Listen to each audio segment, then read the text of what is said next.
Hello everyone and welcome back to Bitwig Studio and Music Production. This is lesson 4.01, and in this lesson we're going to begin talking about parallel processing. So this is actually going to be divided up into a few different parts only because there are multiple ways to process things parallelly inside of Bitwig Studio. The first way we're going to look at in this lesson in just a couple of minutes is something you could do in any other DAW that allows for multiple audio tracks, which I think every single DAW will allow you to do. So we'll take a look at that very simple, very basic, standard way of processing things in the parallel form. And then the next couple of videos, we'll look at some other ways to do that. First things first, though, I forgot to mention something in the introduction video. And really, if you didn't watch the introduction video, I would highly encourage you to do so because it's going to help to put so many of the things we talk about in these upcoming lessons into context. And that question that I didn't pose in the introduction video is, why do we actually want to process things beyond serially to begin with? Why do we want to move on past that? Honestly, we don't have to, and there are an unlimited number of combinations in the serial realm that should keep us busy for the rest of our time. We don't have to move beyond that, but oftentimes, with the reasons I'm going to explain, we're going to find it either necessary or useful to go beyond those basic serial chains. And again, none of those chains are really basic, but I will just mention one thing, and that's there have been so many classic serial effects combinations over the years that going and processing things in some of these new ways will help you break free of that. So if you're working on an EP or something and you have 5 tracks and all 5 of those tracks have a guitar going into a flanger, going into a spring reverb, by track number 5, it's going to stop feeling vintage, it's going to stop feeling nostalgic, and it's going to start to get repetitive and get quite boring. Contrast that to some kind of crazy super effect, like what we'll probably make at the end of this section, where you could continue to use that effect again and again for all 5 tracks, and because it's so new and so fresh and part of what would be termed as your sound, you could use that again and again and again, and it would never really get old. But back to the reasons on why we want to process beyond serial. Reason number 1 is because you can. The fact that we're working in the digital audio workstation and that it's so incredibly flexible means that experimenting has never been easier and routing audio has never been easier. So what would in the past take sometimes hours in the analog domain can take just a couple of minutes here. And that oftentimes leads to some really new and interesting possibilities. Number 2 is the fact that it is unique to process sounds this way. It's going to always sound a little bit different from what you do in serial. Even if you kind of set up a similar configuration and set up your dry wets to be kind of close, it's always going to sound different when you process sounds the ways we're going to do it here as compared to in the serial manner. And last but not least, control. And so this goes a little bit beyond the creator and artist, which is, who this series is really designed for, but to also mixing engineers and mastering engineers, having the ability to isolate either the entire sound signal so we can keep an original and then process something independently, or to actually pull out certain parts of that signal, specifically in the frequency domain, so that we can process each of those areas differently to help things fit or to cut through or whatever we need to do in the context of the mix. We have the ability to do that. That's something we really can't do if we have just one audio track and we're working in series. All right, so I want to give you guys one other quick hypothetical here, and I hope this helps explain kind of the evolution of different forms of processing audio. So let's say, for example, that in the past, every studio had access to the same rack of effects. Now, that's not true, but many studios did have a very similar combination of effects that were at their disposal. So let's say we have these, and you can see there are some classics, there are some classic compressors, there are some reverb devices, there's a transient designer, some EQ, some preamps, etc., etc., etc. Now, let's say we have access to these. We have access to a couple of classic Pultec EQs, and we're working on an SSL G series console. Now, the irony is this all seems very scary. It probably even looks scary to a lot of you guys who have worked with this stuff in the past, mainly because you remember all of the headaches of trying to route this audio, route these devices, and get it all working like you wanted. But the truth is, when you work in the analog domain, or at least what I've found, and you take the computer out of the equation, you have the ability to really learn each and every one of these effects inside and out, because you don't have access to the computer. You don't have those unlimited number of choices, and you really need to learn to make do with what you've got. But let's say that we all are working in a studio. Every studio has only these effects. So all the sounds that are coming out, all the music that's coming out is sounding eerily similar.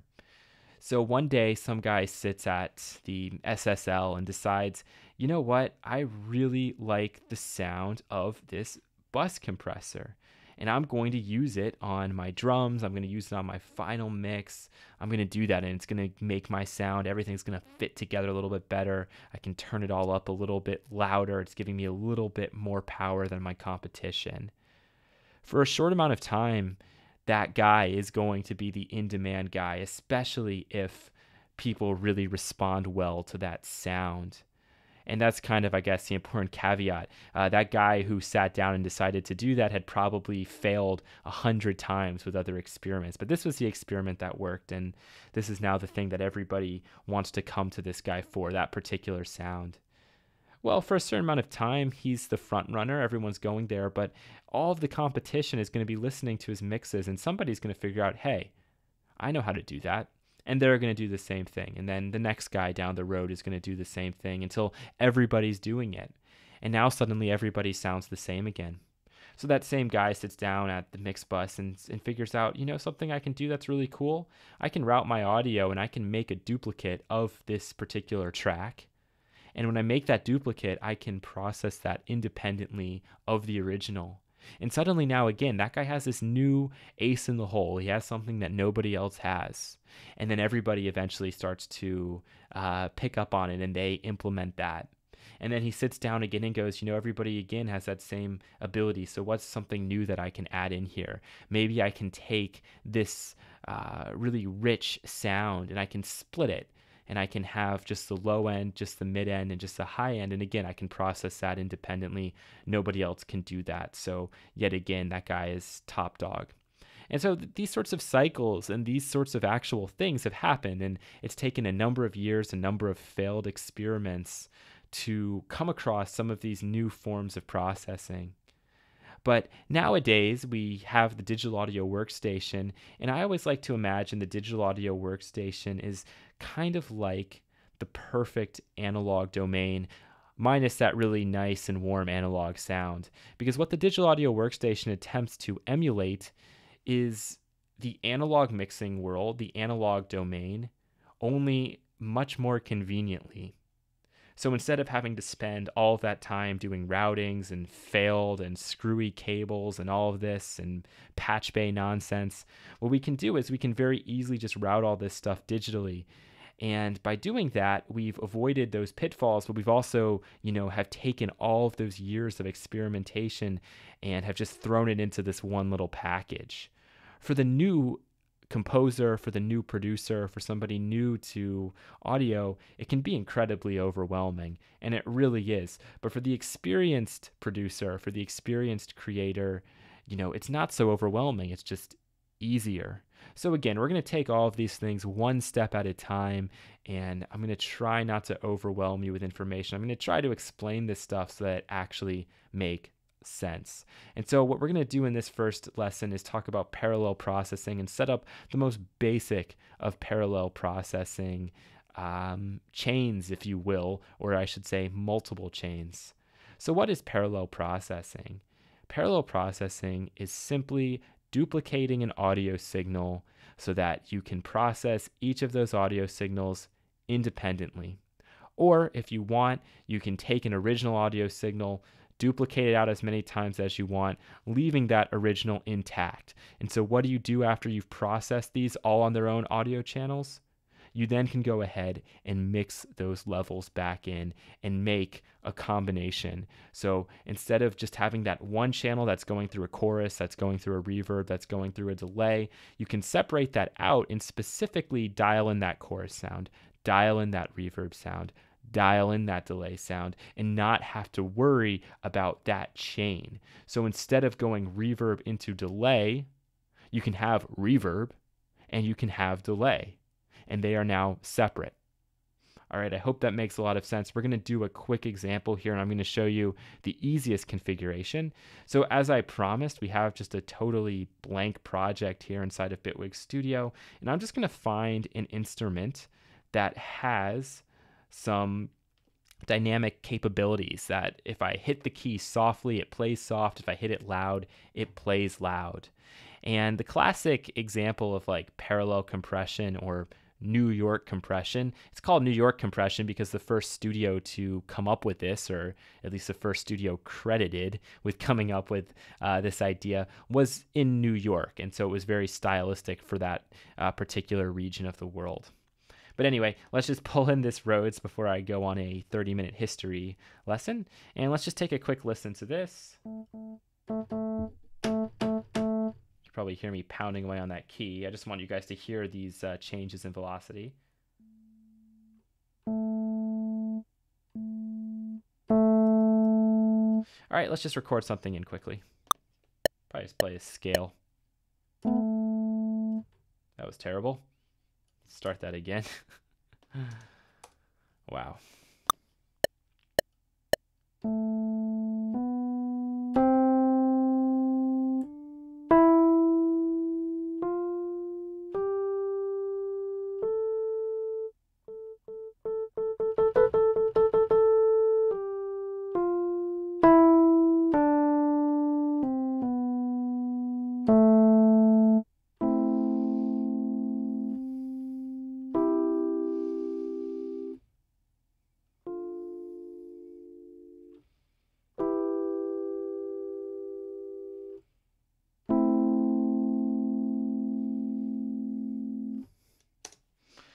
Okay, good enough for me. The truth is, whatever we choose to use here, it really doesn't matter at this point. The important part is understanding the concept, and then you guys can use whatever kind of source audio you want to use. All right, so we have that in here. You can actually do this with MIDI, but I'd probably prefer to do it with audio so I can actually show you guys before and after of the wave files. Let's just make sure I didn't screw up too much. You can see those changes in velocity there. And now I'm going to bounce this guy down. Post fader. There you go. That's what it looks like. Okay, so this is our original, and I'm just going to call it dry for the sake of things. And that's currently in here at -10 dB, which is good enough for me. We're going to use that as our source. We're going to mix everything else based off of the original. So now how do I start to implement some parallel processing? What I'm going to do is simply duplicate this track. And let's make 3 duplications. This one will add compression. Maybe we'll add some other things too. It doesn't just have to be one effect. You can add multiple effects. This one we'll do with some verbiage. And this guy is going to be Wildcard because I have no idea what I'm going to put on that last one. So here we go. If I play this back now, it's just going to end up sounding really loud because we have 4 duplications of the signal. Let's just turn the Wildcard off so we don't go into the reds. Try this guy back in. All right, so if I mute these,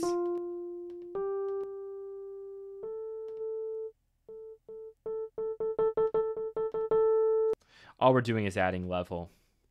All right, so let's go to our first duplication here and start to apply some parallel processing. And I'm actually going to first put on a distortion. And what I like to do if I'm working in this way, which to be honest, some people still work this way when they're doing parallel processing. They just prefer the sound by duplicating out audio tracks. And if you didn't know any better, you might think this is the only way to do it. In the next videos, I'll show you some other ways. But I'm going to solo this out And again, all of them are going to give you very similar results. It's just the concept that's important. And let's just get some distortion going. I'm going to push it kind of hard. Why not?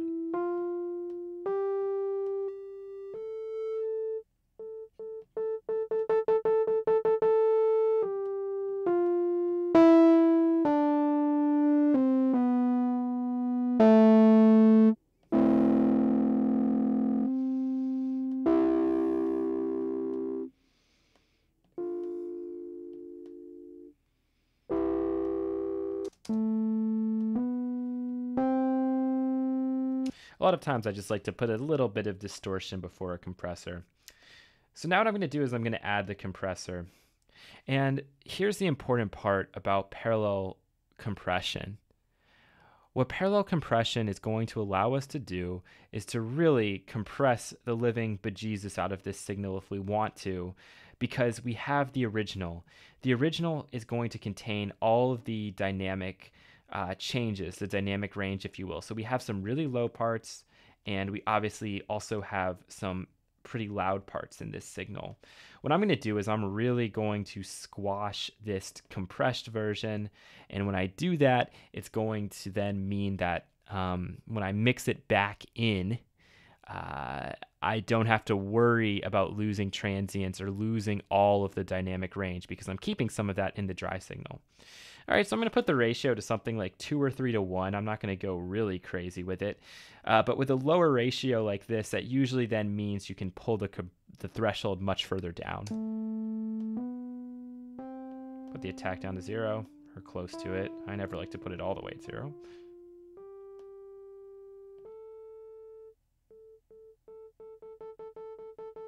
So you can see we're getting a decent amount of compression occurring.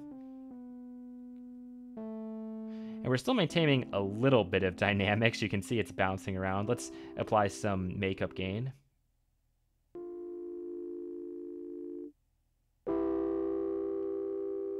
So here's without the compressor.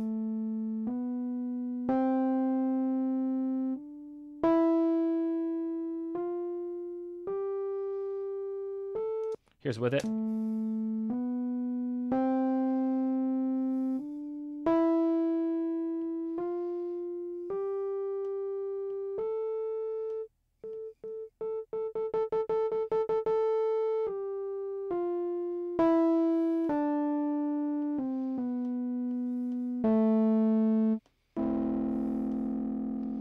Actually do just a little bit more so we can really emphasize this here. Let's do a little bit more. Okay, cool. So we're really slamming that guy. What I'm going to do here, just so I can really emphasize this point, is I'm going to bounce this out.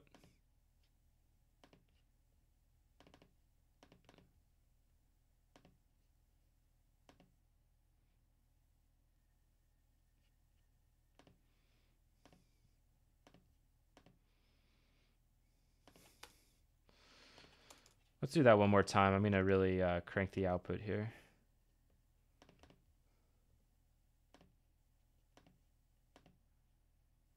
Okay, there we go. Okay. So what we can see here is a big difference in dynamic range, okay, from track 1 to track 2.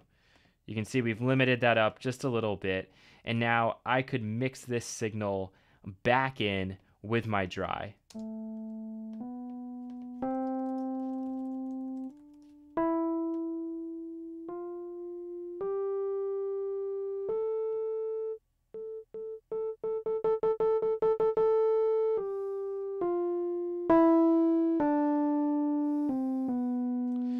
So even that Bitwig built-in compressor wasn't fast enough to really catch that transient. If we really wanted to squash it, we probably could have used a limiter. But for now, I kind of like this. It's maintaining some of that dynamic range, but it's remaining audible all the way through, where if I was to mute this and we get that really quiet note, it's going to be a little bit harder to hear, especially in the context of some other instruments. So now let's go ahead and add some reverb here. Now, when I put the reverb on, the first control to really be aware of is the dry-wet mix. So if I put the mix like at 12% or something, And turn this guy up.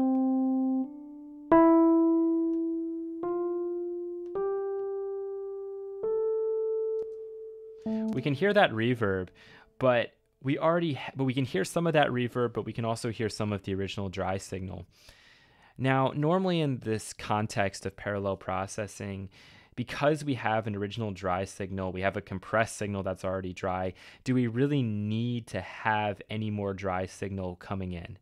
And that's a question that you have to answer. In this context, I'm going to say no, we don't. And so I'm going to pump the mix all the way right up there to 100%. And now I'm just going to quickly dial in this reverb. Let's go for a kind of large room.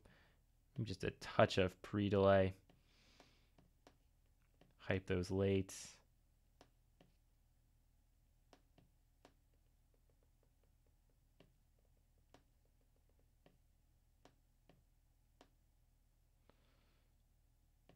Okay, I think I'm going to like the way this sounds. Let's hear it. Yeah, maybe the low end doesn't need more.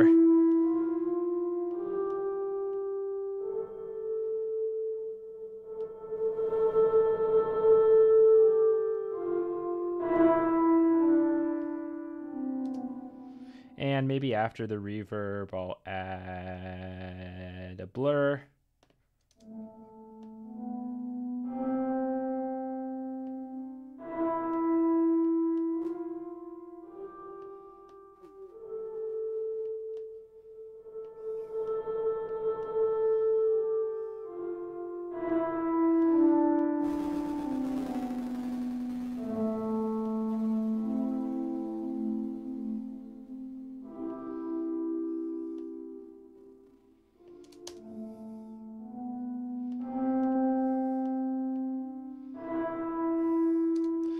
And then we'll add something that's going to give it a little bit of movement. Let's add a chorus, why not?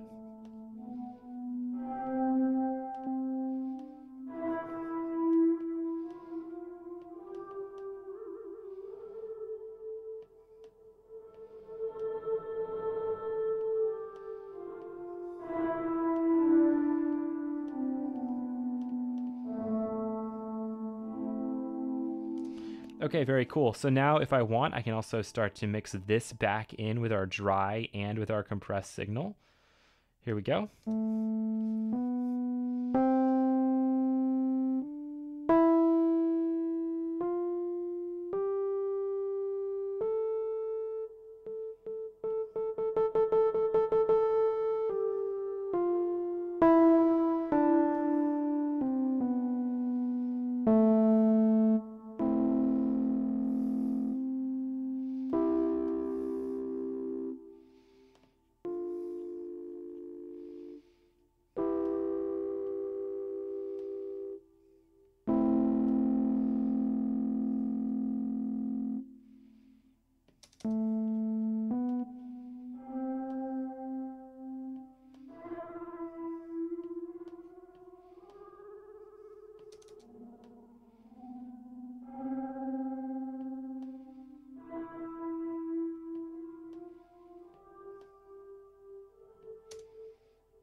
Okay, cool.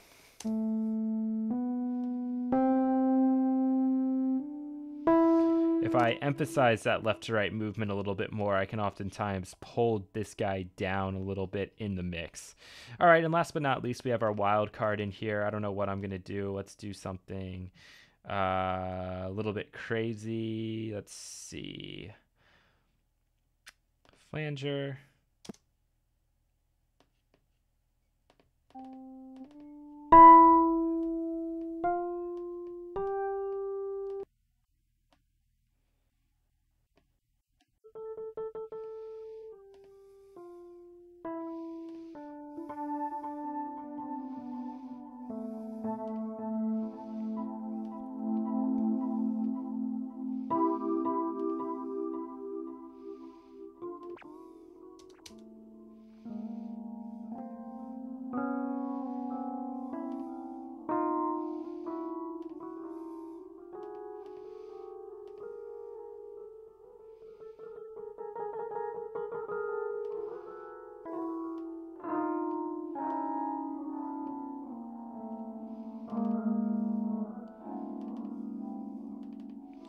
So I'm just gonna pull in a couple more random presets here just for fun. Let's see, what else can I use that's gonna be fun?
Okay, so that's pretty freaking crazy, obviously, but I'm just going to mix in a little bit of that just for fun. I mean, why not? And now let's take a listen to all of this together, our little parallel processed Rhodes piano.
So apart from those obnoxious clicks, I think that's pretty cool, mainly just because this is something we could never do in a serial fashion. All right, so just to recap what we've covered here, we've talked about parallel processing, how it's really just taking an original signal and duplicating it, and then processing those various parts independently. Doesn't matter how many duplicates you make, you also have the ability to control pan if you want to do that. And of course, the big parameters here are the level controls. All right, so I hope that was somewhat helpful for you guys. I know that got a little bit crazy there at the end, but this is what happens when I just get to go freeform. I'd probably spend another hour or so just tweaking this wildcard one. And then also, just so I can show you guys quickly here what these would look like if I bounce them out.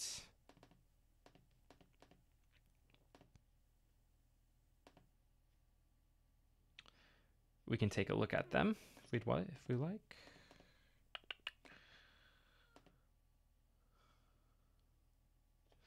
All right, very, very cool. So you can see what these guys actually look like now and how they are